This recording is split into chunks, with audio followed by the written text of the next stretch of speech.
Us explico això de les oposicions des de dins. El temari és de l'any 1993, perquè si una cosa té ensenyament és que mai canvien les lleis. És mentida, cada vegada que hi ha un canvi polític allà dalt, canvien totes les normes aquí a ensenyament.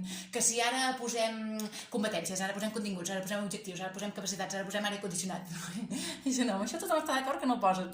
A ensenyament només posen l'enunciat del que tu has de desenvolupar després, no posen la teca. Llavors què has de fer? Doncs buscar-te la teva manera. Tu després pots anar a comprar-ho en algun lloc de temaris o... dius no. Doncs anar al mercat negre, perquè algú fa fotocòpies, després vas a un polígon d'aquests industrials amb xandall i després pagues en negre i tens un temari així més barat. I si et deixen una situació d'aprenentatge perquè vegis com va, com que és seva, diu no la comparteixis amb ningú i aquestes coses.